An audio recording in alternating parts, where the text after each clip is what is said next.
don't forget that right now what we're looking for is trig ratios, cosecant of an angle. Well, I don't have any magic triangles with pi over 8.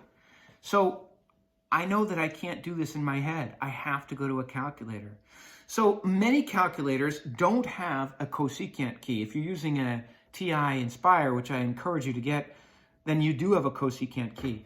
But you could do this by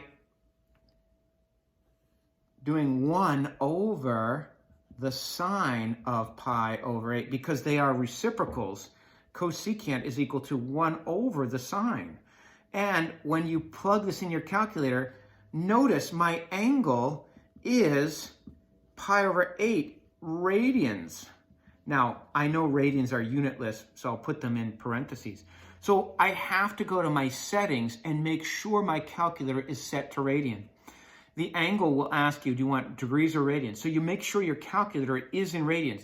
Depends on the calculator how to find that. You know, each calculator is going to be a little different, but often it's in the settings to find out, or under the button called angle, because we're messing around with the angle. So you either want to be in radians or degrees. In this case, I want to be in radians. And when I do this, it gives me the ratio. Now, that's what I want to stress here.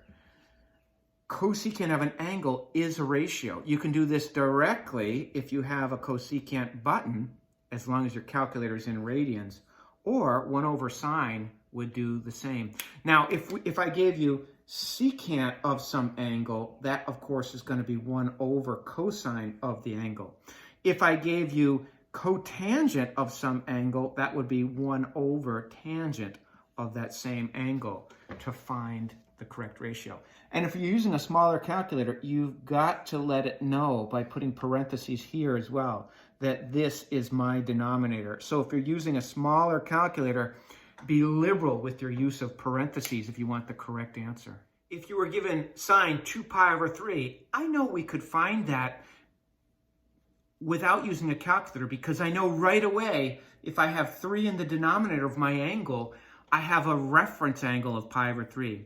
But if I was asked to find this on the calculator, I'd want my mode to be in radians, and the keys I hit would be the sine button, parentheses, 2, the pi button, divided by 3, close parentheses, equals, and we know that we're expecting an answer between -1 and 1. So is this between -1 and 1 inclusive? Yes. So that makes sense. If you're asked to find cotangent 1.5, that's the angle. It doesn't say degrees, so I have to put my calculator in radians. Look what I'm going to do. Parentheses, tangent 1.5, close parentheses. This button is nice. I can hit x to the -1 afterwards, and that says take the reciprocal of this. Remember, x to the -1 is simply 1 over x. That means we're going to take the reciprocal of this, and we hit enter. You get 0.0709, just about, if I cut it off at the 10,000 spot.